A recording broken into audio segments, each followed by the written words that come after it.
Assalamualaikum warahmatullahi wabarakatuh. Kali ini kita akan kembali berbincang-bincang dengan tamu kita, Bang Yunadi. Assalamualaikum warahmatullahi wabarakatuh, Bang Yunadi. Waalaikumsalam warahmatullahi wabarakatuh, Mas Sigit. Kaifahal? Alhamdulillah baik, Bang Yunadi. Sehat ya? Gini Bang Yunadi.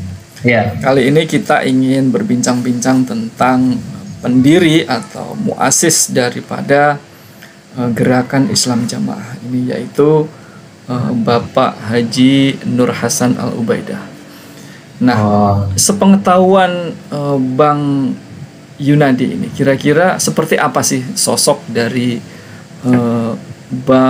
Bapak Haji Nur Hasan Al Ubaidah ini? Oh ya, Pak Nur Hasan Al Ubaidah Lubis, gitu. Jadi gini pemirsa, Islam Jamaah ini punya founding father atau pendiri seperti halnya NU punya siapa? Hasyim Asy'ari, Muhammadiyah punya Ahmad Dahlan.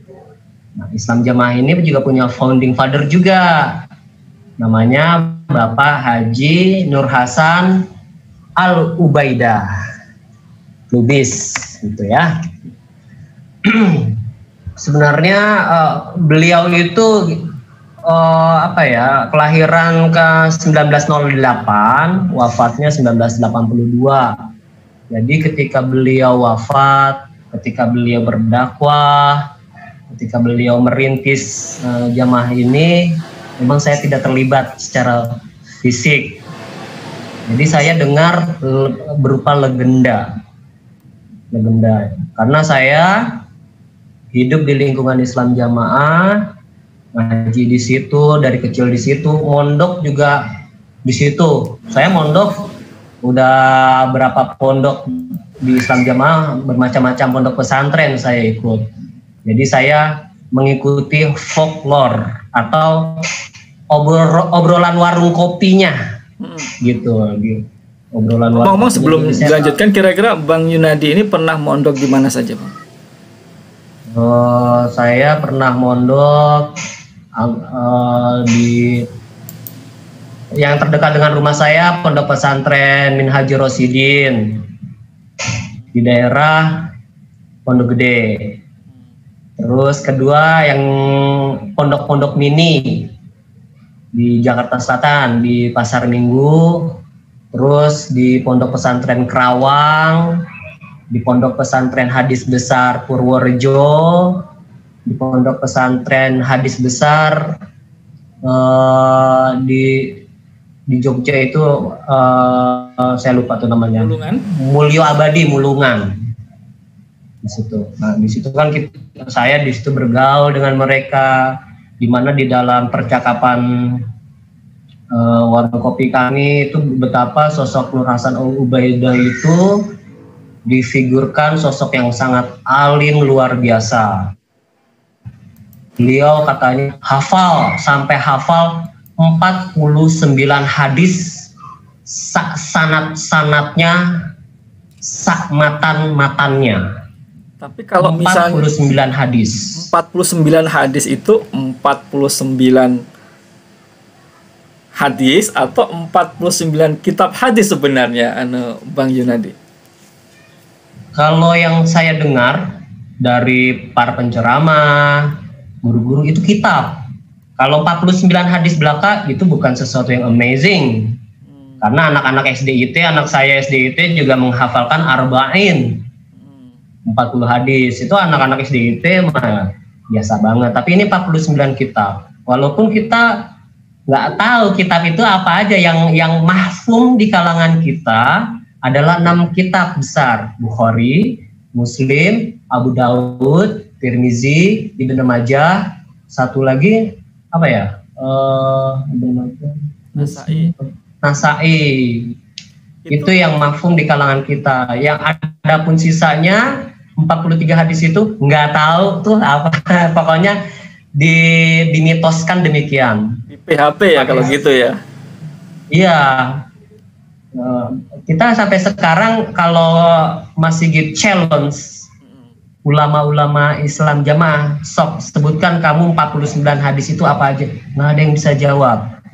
Karena memang sebagian besar di Islam Jamaah ini informasi itu bersifat mitos, legenda yang dibicarakan mulut ke mulut, yang bisa dikatakan tidak bisa dipertanggungjawabkan secara arsip, secara dokumen, secara metodologi sejarah. Jadi semua memang berlaku ya dari obrolan-obrolan, jadi sifatnya memang legenda.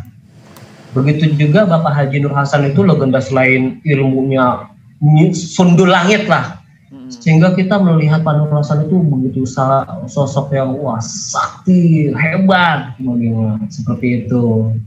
Beliau juga digambarkan punya kesaktian-kesaktian mistis, seperti misalkan ada buah kelapa jatuh dari pohon kelapa, Pak Nur Hasan berdoa, buah kelapa itu bisa kembali lagi ke batangnya itu.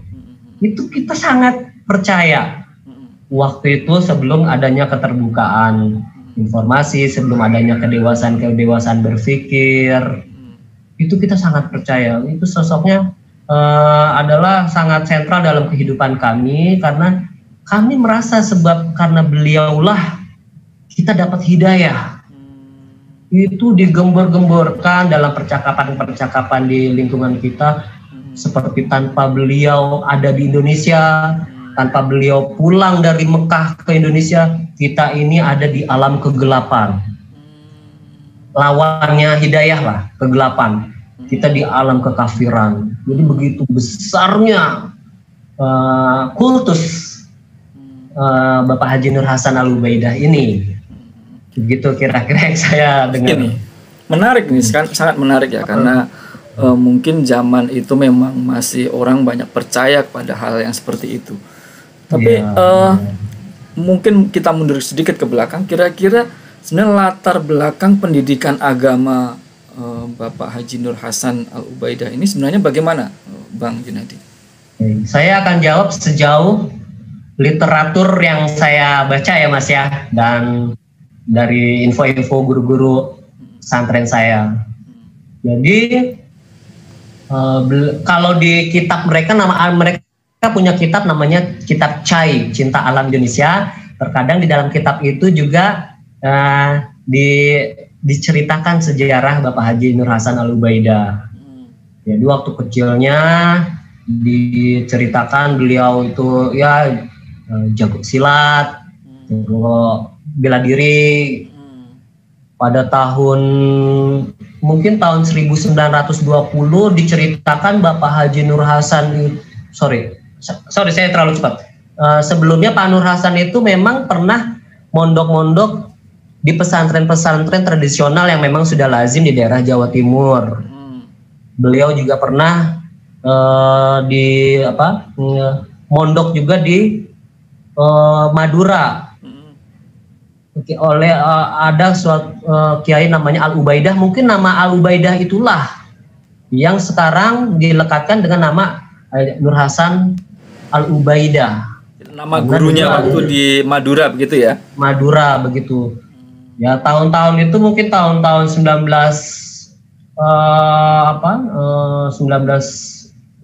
sebelum 1920 itu ya memang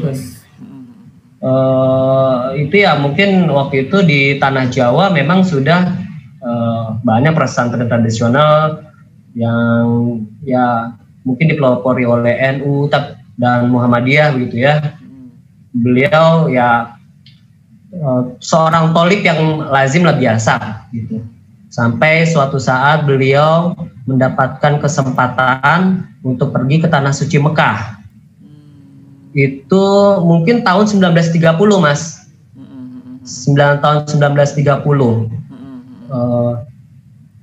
Nah beliau itu juga diceritakan dalam kitab sejarahnya Islam Jamaah, berguru kepada Syekh Umar Hamdan gitu kan, itu nama besar dulu di Masjidil Haram. Berarti sebenarnya ini ya, artinya guru-gurunya sebenarnya guru-guru yang muktabar, orang yang terkenal, termasyhur gitu ya, ilmuannya gitu ya. beliau itu ketika belajar di Mekah mungkin ya. Itu kira-kira mungkin tahun-tahun berapa itu dia mulai belajar menuntut ilmu ke Mekah itu? Tahun 1930. Karena ya dalam sejarah-sejarah di literatur mereka, Pak Nur Hasan itu bertolabul ilmunya ke Mekah itu selama 10 tahun. Tahun 1941 Pak Nur Hasan pulang ke Indonesia karena terjadi Perang Dunia Kedua, pecah kan di daerah Mesir itu kan udah Jenderal Rommel tuh perang di Mesir, mungkin sebentar lagi masuk Saudi gitu kan, mungkin takut atau apa, akhirnya seluruh warga negara Indonesia diharuskan pulang, termasuk Pak Nur Hasan gitu. Jadi track record keilmuannya itu pesantren tradisional biasa, lalu ada tonggak tahun 1930 ke Tanah Suci Mekah, berguru ke sebuah ma'had atau pesantren yang namanya Darul Hadis, di bawah bimbingan Syekh Umar Hamdan. Kalau Syekh Umar Hamdan itu punya nama besar ya, sampai di dunia Islam waktu itu, di dunia Masjidil Haram waktu itu. Sama mungkin sekarang dengan Masai Kibar di Saudi Arabia yang sekarang yang muktabar itu Syekh Fauzan begitu, Syekh Al-Albani mungkin ya begitu, yang nama itu nama besar. Jadi sebenarnya bukan suatu rahasia, maksudnya itu bisa di track gitu ke sana, ke Darul Haram, apa betul Pak Nur Hasan itu mencari ilmu di sana gitu. Walaupun di kelanjutannya itu akhirnya banyak orang yang menginvestigasi klaim-klaim atau cerita-cerita kultus dari Pak Nur Hasan. Misalkan Pak Nur Hasan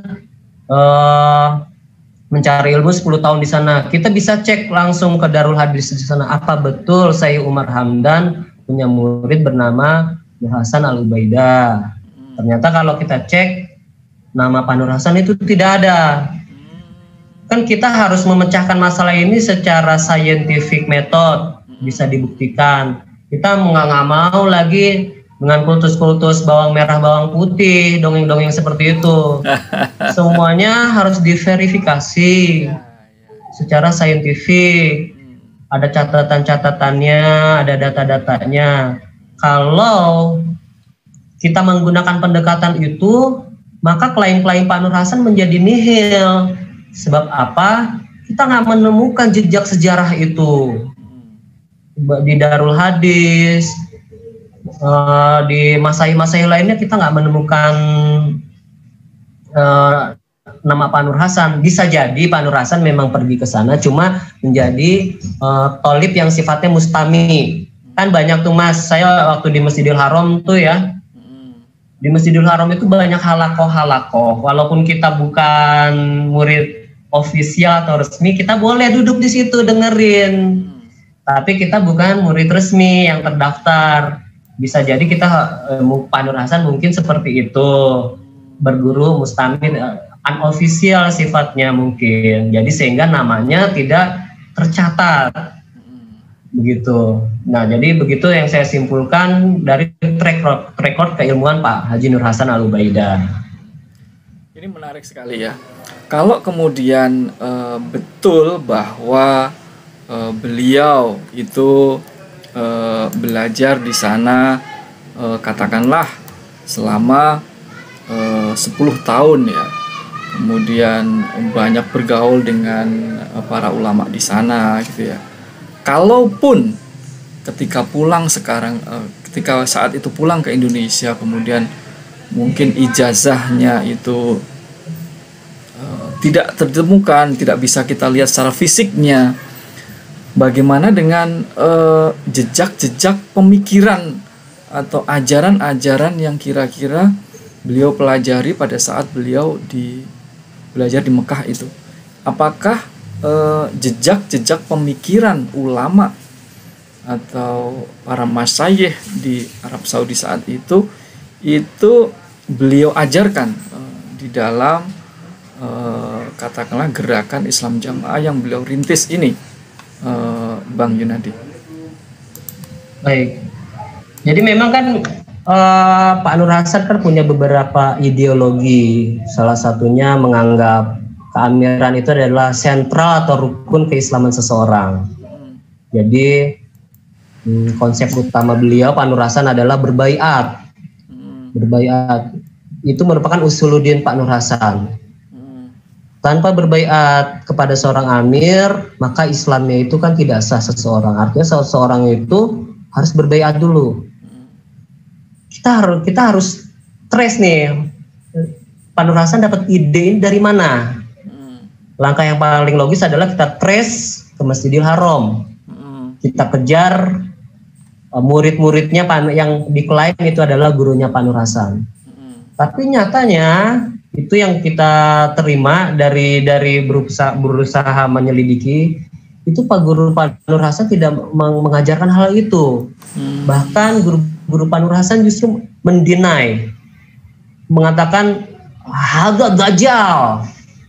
Jadi itu bukan ajaran yang diajarkan di Mekah Madinah pada tahun 1940. Siapa itu yang mengatakan Pak Nur Hasan hadza dajjal itu? Itu Syekh Al-Jazairi.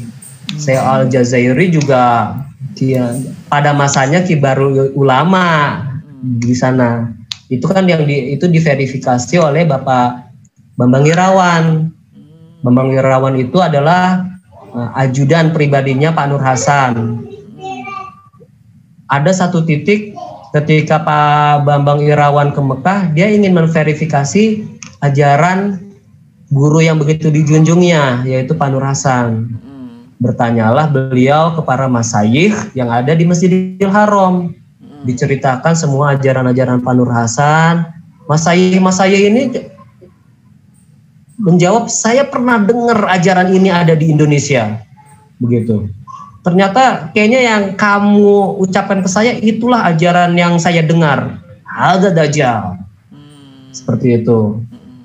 Jadi kalau saya pribadi itu tidak punya kesimpulan bahwa ini adalah ajaran yang didapatkan di Masjidil Haram.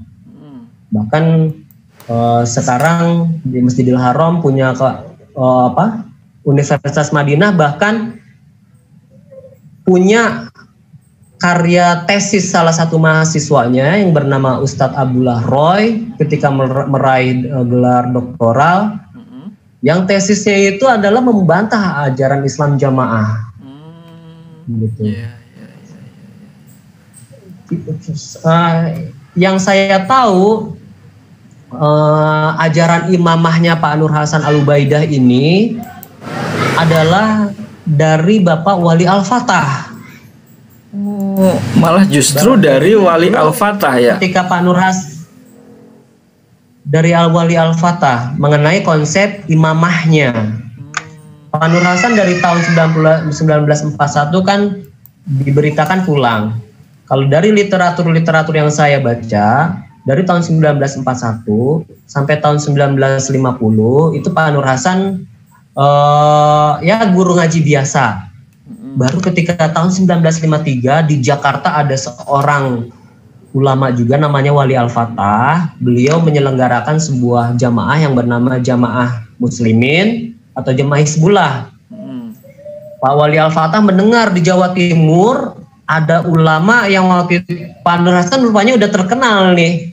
Tahun 1953 sehingga namanya didengar oleh Pak Wali Al-Fatah. Wah, ada ulama besar di Jawa Timur sana yang bisa aku sinergikan dengan cita-citaku membangun sebuah kekhilafahan, miniatur kekhilafahan.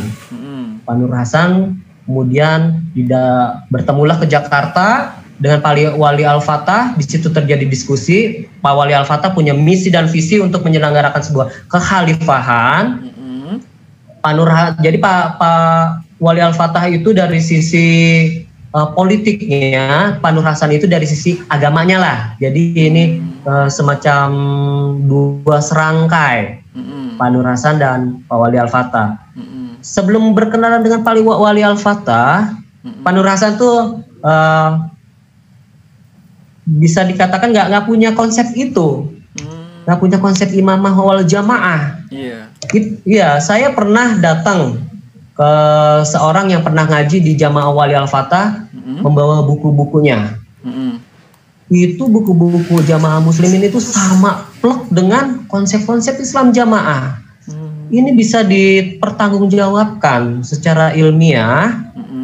Jadi kita nggak menuduh nihil kosong belaka, tapi kita ada bukti bahwa ini ada korelasinya dengan Pak Wali Al-Fatah.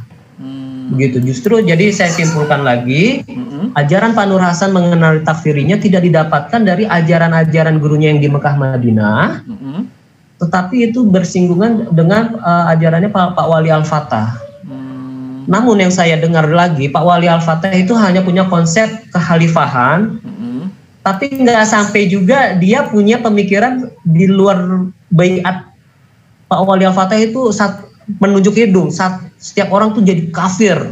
Ini namanya takfir muayyan, takfir tunjuk hidung, begitu. Jadi ajaran takfirnya mungkin ini orisinal Pak Nur Hasan, kalau saya lihat, atau ini adalah kecelakaan linguistik dan kecelakaan Usuluddin. Saya punya buku dasar mereka namanya 7 Fakta Sahnya Keberhasilan Jamaah. Saya punya buku Menunda Baiat, Merugikan Diri Sendiri. Itu banyak kecelakaan interpretasi hadis.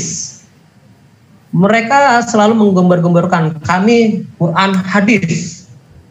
Kalau kamu menyalahkan kami, berarti kamu menyalahkan Quran hadis dong. Bukan begitu.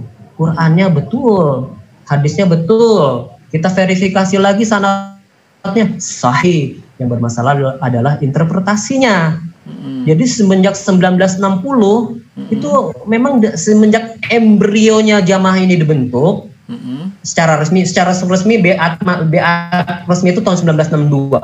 1941 itu beat apa ya? Beat dongeng bagi saya itu nggak bisa dipertanggungjawabkan. Kalau beat tahun 1962 saya punya dokumennya. Saya punya dokumen-dokumennya bahwa memang beat ofisial resmi itu tahun 1962 di Gading Mangu, Jombang, Jawa Timur. Nah itu saya lihat literaturnya memang udah mengalami salah misinterpretasi dalam hadis-hadis itu. Yang kalau dibaca oleh para masyayikh atau asatis mungkin mereka malu. Kenapa sesuatu yang basic ini kok diinterpretasi keliru seperti ini, padahal kan beliau kan distigmakan ulama besar gitu.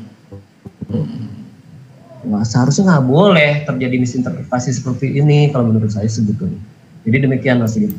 Dan dijawab dari ilmuwan Bapak Nur Hasan, walaupun saya tetap menghormati beliau, tapi ada beberapa hadis khususnya masalah jamaah wal imamah. Contoh, mereka punya dalil yang tuh Mas? La Islamu La Islama illa bil jamaah, gitu kan? Wala jamaah illa bit ta'ah, gitu, seperti itu dan seterusnya. Itu mereka artikan secara harfiah, tidak sah Islamnya seseorang kalau belum berjamaah. Tidak sah jamaah seseorang kalau belum berbaiat. Kemudian mereka dibalik itu hadis itu, kalau nggak baiat berarti nggak berjamaah, kalau nggak berjamaah berarti nggak Islam. Ya itu salah satulah contoh kecilnya seperti itu. Kira-kira begitu Mas Sigit. Iya, menarik ya. Jadi mungkin pada awalnya dulu ketika beliau pulang dari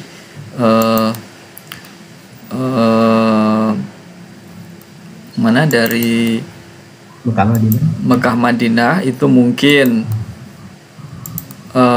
secara pemikiran itu masih bagus, masih benar gitu.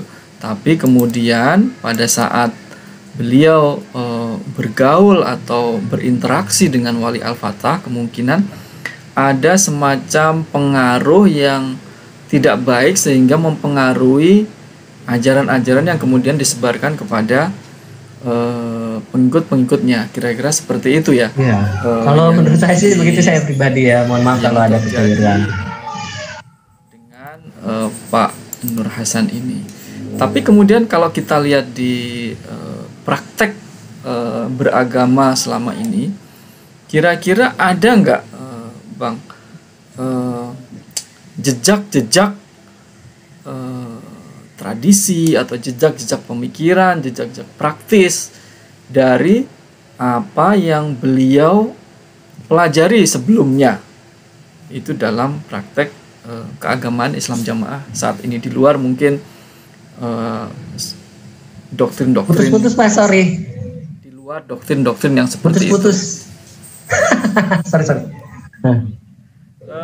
Gimana, masih bisa didengar? Udah dengar belum?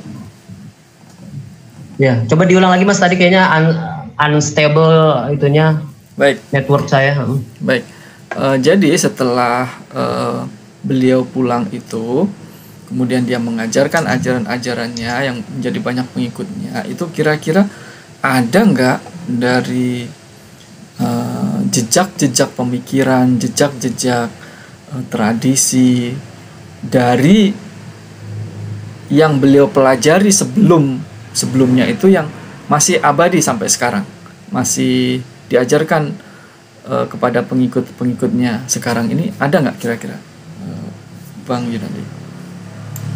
Kalau secara ubudiyah begini, kalau Pak Nur Hasan itu kan datang di kala Saudi Arabia itu baru menyelesaikan revolusinya kan, dari zamannya Ottoman, terus diambil alih oleh kerajaan keluarga Al Saud, dengan juga bersinergi dengan Syekh Abdul Wahab. Abdul Wahab ini bisa dikatakan dia melakukan revolusi ajaran. Dia punya satu konsep yang dia pikir begini, apa yang banyak orang Islam lakukan ibadah itu masih tercampur bid'ah, syirik, khurafat. Ini sebenarnya bukan sesuatu yang asing, karena pemikiran ini juga diserap oleh mungkin Ahmad Dahlan, mungkin oleh Al-Irsyad, seperti itu. Kita mendengarnya dengan istilah Wahabisme, gitu. Yang Wahabisme itu mungkin atau pemurnian Islam gitu ya? Ya, purifikasi ya. Iya. Jadi secara ubudiyah mereka dekat dengan Muhammadiyah atau Al-Irsyad, yang berbeda dengan Islam Indonesia yang mayoritas mungkin masih Ahlus Sunnah wal Jamaah, Nahdlatul Ulama, itu kan beda. Nah, kalau Islam Jamaah ini kalau kita track dari cara mereka berubudiyahnya atau ibadahnya, maka ini ada kesamaan dengan pemikiran salafisme, gitu, dari sisi ubudiyahnya ya. Gimana ya, kesimpulan ini ada juga di dalam buku After New Paradigma LDI. Di situ juga diterangkan oleh tiga kandidat doktor di University Malaysia. Memang ada benang merahnya secara ubudiyah antara Islam Jamaah dan Wahabisme, begitu. Ini kita, ya akhirnya kita kalau masih dibilang peninggalan-peninggalannya ada, mereka cingkrang maka itunya, pakai bajunya di atas mata kaki ikhwannya. Mereka tidak menyelenggarakan soli, kan sama dengan Muhammadiyah, sama dengan Al-Irsyad gitu kan ya, tapi berbeda dengan NU ya. Jadi saya lihat ada salafisme juga dari sisi ubudiyahnya, walaupun dari usuluddinnya ini bukan salafisme. Salafisme nggak mengajarkan bahwa Islam itu harus berbaiat. Itu nggak saya temukan dalam literatur salafisme. Tapi kalau kita bicara ubudiyah, mereka nggak ada masalah. Saya juga nggak mempermasalahkan ubudiyahnya. Gitu. Yang masyarakat permasalahkan sebenarnya akidahnya, Mas, usuluddinnya. Gitu. Oke. Jadi ada jejak-jejak gerakan pemurnian Islam itu yang sebenarnya beliau bawa dan beliau sebarkan kepada umat Islam di Indonesia ya. Yang kemudian mungkin ada setelah pertemuan dengan tadi Wali Al-Fatah tadi, kemudian ada pergeseran atau percampuran yang membuat gerakan dakwah yang dibawa oleh Pak Haji Nur Hasan Al-Ubaidah ini menjadi seperti yang sekarang ini. Nah, kemudian setelah itu, setelah apa yang terjadi, mendapatkan pengaruh dari katakanlah Wali Al-Fatah itu, hal yang paling mendasar yang membuat dia atau membuat gerakan Islam Jamaah ini menjadi melenceng itu di poin apa yang paling utama gitu, Bang Junadi? Kalau sistem keamirannya, konsep jamaahnya itu sama dengan Wali Al-Fatah, tapi poin yang terpentingnya masalah tafsiri, masalah baiat itu menjadi usuluddin mereka. Baiat pada imam baru sahnya seseorang itu baru sah dengan berbaiat, walaupun orang itu sudah melaksanakan 5 rukun Islam, 6 rukun iman, tapi kalau belum baiat ya nggak sah Islam kamu gitu. Jadi di situ perbedaan yang krusial ya. Mungkin kalau cuma imamah doang, kehalifan kan di Indonesia ada banyak mas sebenarnya praktek baiat, gitu kan. Pemerintah sama MUI mungkin nggak terlalu, it doesn't really matter. Selama ya kamu nggak ngajarin di luar jamaah kamu kafir, nggak ngajarin kalau Islam itu harus baiat dulu sama imamku. Nah itu baru problem sama MUI. Kalau masalah jamaahnya sih, imamahnya mungkin MUI masih bisa tolerir lah. Gitu. Jadi masalah tafsirinya, usuluddinnya, baiat, jamaah, wal imamah di 3 ini problemnya. Baik. Kemudian ketika baiat, jamaah, imamah,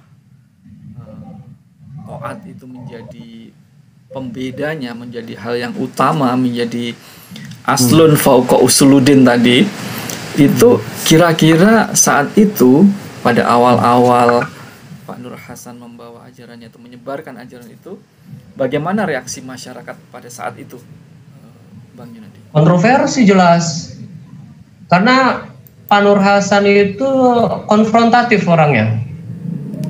Konfrontatif, beda dengan Islam Jamaah yang kekinian yang lebih moderat dalam bermuamalah, malah cenderung anak manis.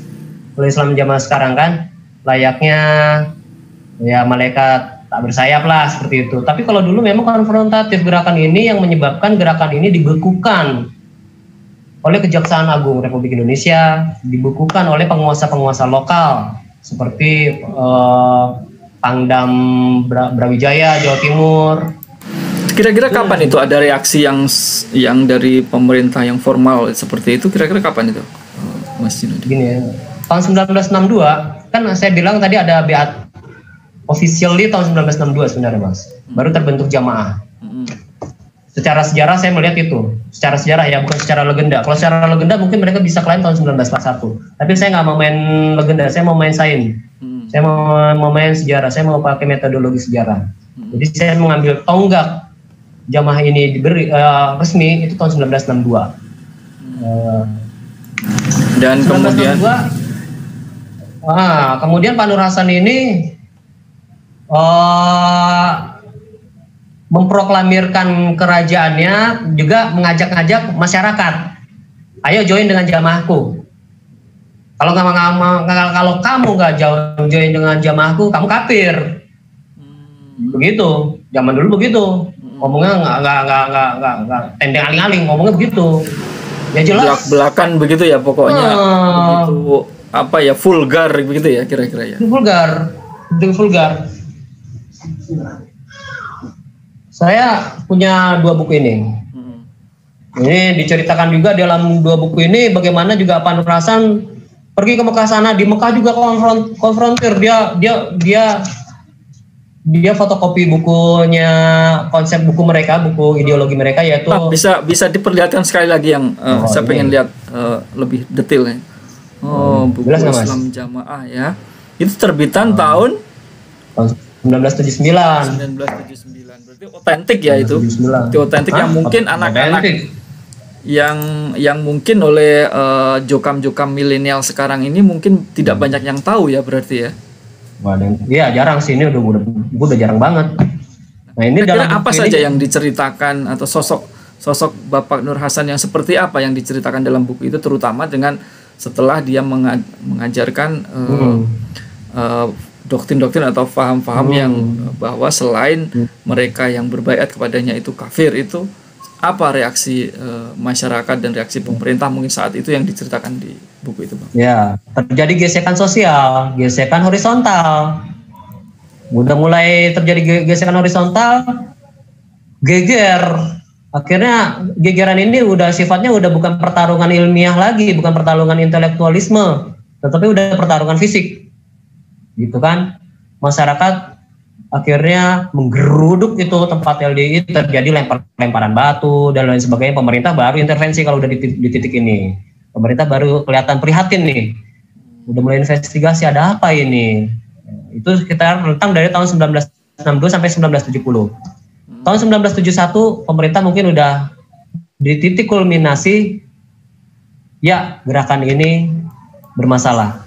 Akhirnya tahun 1941 Kejaksaan Republik Indonesia memutuskan bahwa gerakan ini terlarang. Apapun namanya nanti di kedepannya dia gonta-ganti nama, tetap terlarang di wilayah negara Republik. Apapun namanya, karena mungkin kejaksaan itu udah punya feeling nih, ini organisasi bakalan gonta-ganti nama, tapi substansinya tetap sama, permennya tetap sama, bungkusnya doang gonta-ganti. Pemerintah kayaknya udah punya feeling itu, makanya udah di border sama keputusan Kejaksaan Agung dengan klausul seperti itu. Apapun namanya nanti, gerakan ini tetap terlarang di negara Republik Indonesia.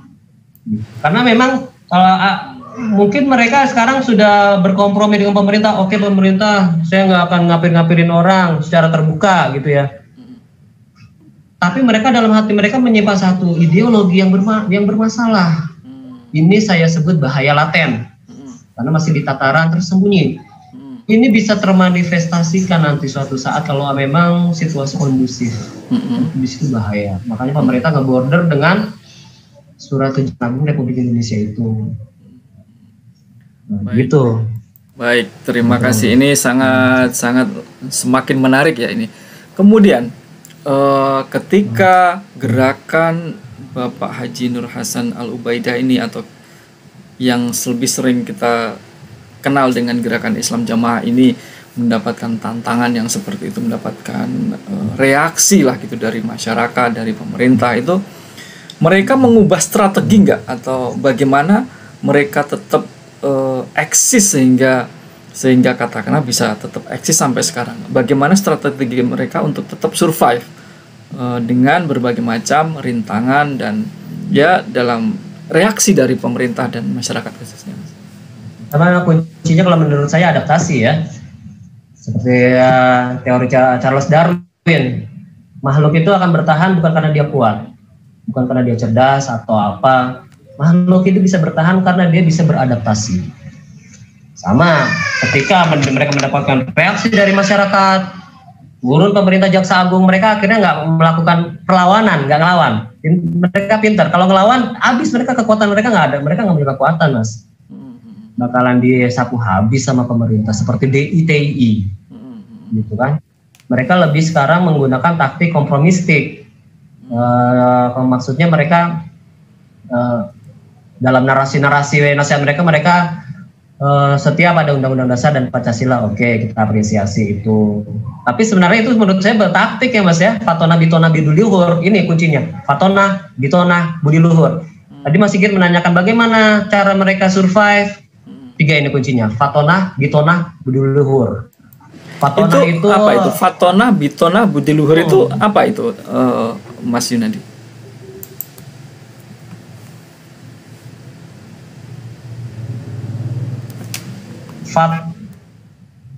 Secara cerdas, artinya ketika mendapatkan pertanyaan. Terdengar Mas? Bisa diulangi lebih ini lagi? Diulangi. Fatona itu secara kebahasaan artinya cerdas. Maksudnya cerdas ketika menghadapi sebuah pertanyaan dari masyarakat. Ya jangan gunakan jawaban yang sekiranya masyarakat itu marah. Jangan jujur-jujur amat, bohong dong. Kalau kamu bilang kamu punya imam, ya jawab enggak. Kalau jawab imam, ya bakalan ya bakalan kontroversi sama masyarakat. Jadi Fatona itu diplomatis, soft lying seperti itu. Ya bisa dikatakan bohong juga sih, soft lying, tapi memang sudah bohong. Kalau Bitonah itu dalam bahasa Indonesianya itu masih kita nggak bisa diserap apa kalau dalam bahasa Indonesia? Batin. Batin itu kan ada di dalam. Sifatnya batin, tersembunyi, sesuatu yang sifatnya clandestine, sesuatu yang sifatnya laten. Kalau saya samakan ini sama dengan takiyahnya Syiah. Seperti itu persis takiyahnya Syiah. Jadi gerakan tutup mulut, GTM. Semua doktrin-doktrin utama mereka nggak boleh dibicarakan di depan umum. Itu caranya survive. Ya bicarakan, ya jawab aja yang diterima oleh masyarakat. Tapi itu nggak menggambarkan batin mereka yang sebenarnya. Cara mereka berkomunikasi seperti itu bagaimana dong kalau gitu? Apakah semacam pakai kode-kode begitu atau bagaimana itu? Komunikasi internal ya. Dalam bahasa sosiologis ini dikenal dengan namanya bahasa langgam, Mas. Bahasa langgam di mana bahasa ini cuma bisa dimengerti oleh sesama anggotanya. Contoh, kamu orang Jokam ya? Iya, saya orang Jokam. Kamu sambung di mana? Sambung di Depok. Kamu udah B atau belum? Apa itu B itu? Sudah saya. B itu Bayat, Mas. Kita punya kode seperti itu B. Kamu udah B belum? Kalau Jokam, Jokam? Saya udah satu. Karena Jokam juga. Kamu Jokam. Jokam itu dari bahasa Prokem dulu tahun 1970-an di Jakarta itu ada terkenal bahasa Dagadunya Jogja deh kayak begitu, ya kan? Bapak, bokap, ibu, nyokap, sepatu, sepokat, jamaah, Jokam. Jadi kalau saya misalkan di suatu tempat saya punya nges nih kayaknya orang jamaah, dites dulu sama password. Kamu Jokam bukan? Kalau dia pelongo-pelongo, oh bukan nih, bukan anggota. Tapi kalau dia udah serp sigap, iya saya Jokam. Jadi banyak itu. Dulu saya sempat pengen bikin satu proyek, bikin kamus, gitu ya. Kamus bahasa langgam di Islam Jamaah supaya nanti para peneliti S2, S3 atau S1 yang sedang menyusup atau apa bisa tahu dia. Ada banyak, itu salah satunya ya Jokam, IR, infak persenan, sambung. Nah itu ada bahasa-bahasa langgam itu yang dikomunikasikan di internal mereka. Tapi kalau keluar ke Bapak Camat, ke Gubernur, ya mereka nggak pakai bahasa ini, bahasa biasa, ya bahasa normal biasalah, bahasa basi, formalitas. Ya. Terus begini. Tentunya ketika mereka ingin tetap survive itu kan tidak semata-mata dengan strategi yang Fatonah, Bitonah, Budi Luhur itu misalnya, tapi juga menggunakan cara-cara yang lain mungkin yang bersifat politis mungkin atau bersifat pendekatan-pendekatan yang lain. Yang seperti itu kira-kira mereka gunakan atau tidak, Bang Yunadi?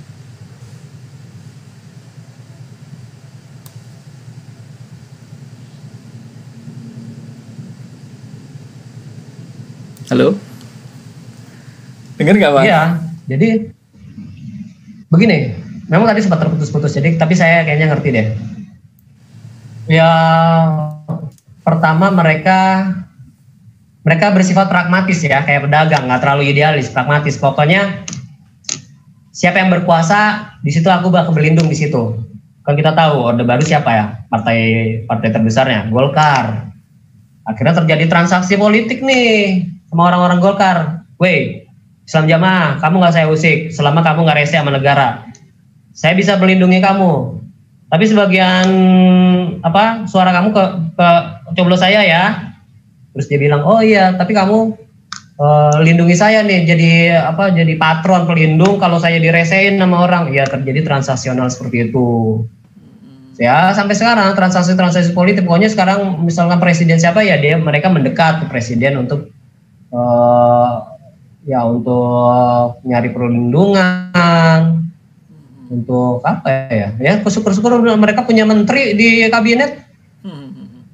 Bisa jadi seperti itu. Tapi ini ya strategi biasa ya apa? Semua juga menggunakan strategi seperti itu ya. It's common kalau menurut saya sih ya. Gitu. Tapi perlu saya sampaikan nih kayaknya. Mereka tuh suka besar kepala. Maksudnya besar kepala apa? Golkar menang gara-gara kami. Kami pilih Golkar. Oh, karena kami lah Golkar menang. Itu kebanggaan semua itu menjangkit nih di jamaah ini. Untuk nyombong juga ke masyarakat lainnya.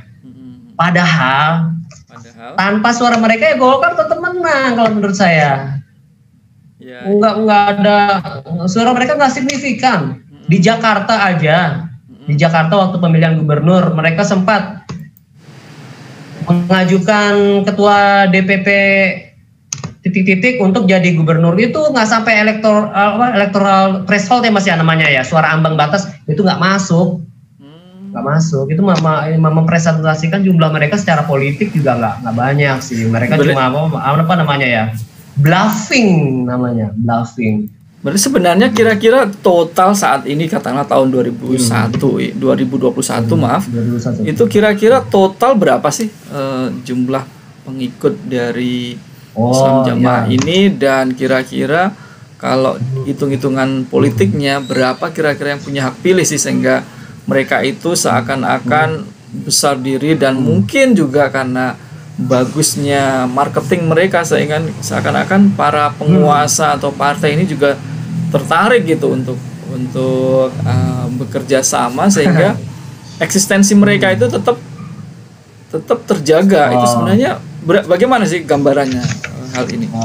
Ya, saya punya buku Ensiklopedia Islam karya Van Hove. Di situ ada satu lema judulnya Islam Jamaah atau organisasi titik-titik ya. Di situ diceritakan jumlah anggota mereka 30 juta orang menurut catatan Iya, 30 juta orang. Kalau kita lihat di Wikipedia turun lagi angkanya jadi 15 juta orang. 15 juta. Tapi itu semua delusi, Mas. Delusi. Itu hayali. Hayali. Dan kita bisa angka yang paling mendekati kira-kira berapa itu?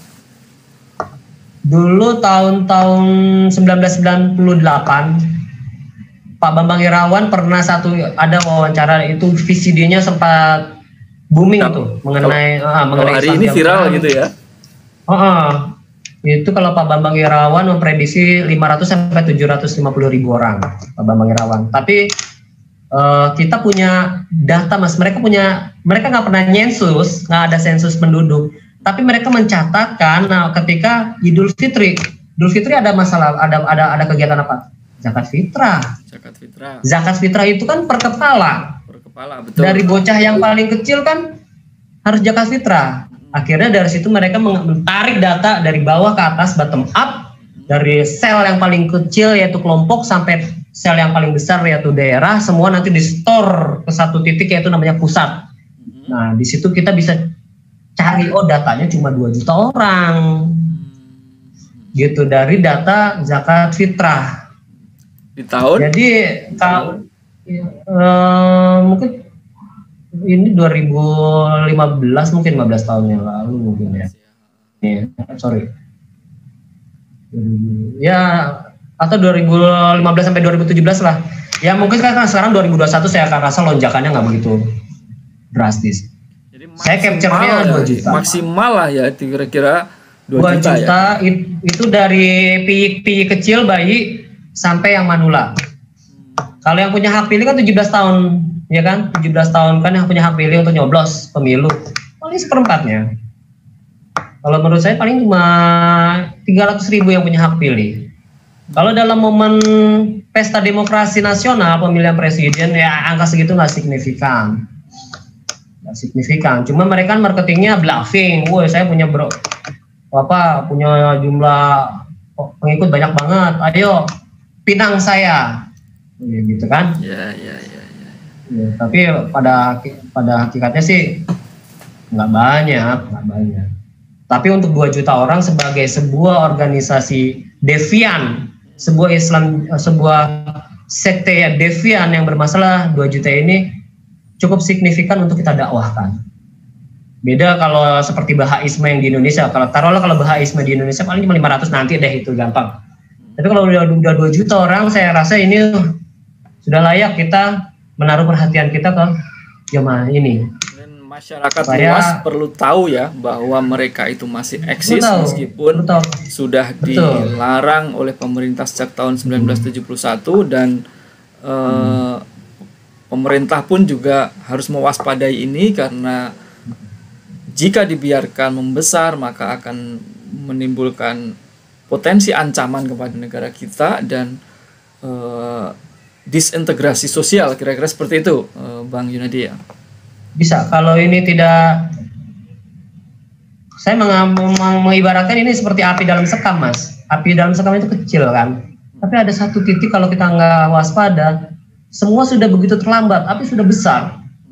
Jadi saya tidak mau ada momen itu. Mumpung ini belum besar, jadi bisa kita border supaya api itu nggak menjalar kemana-mana. Gitu.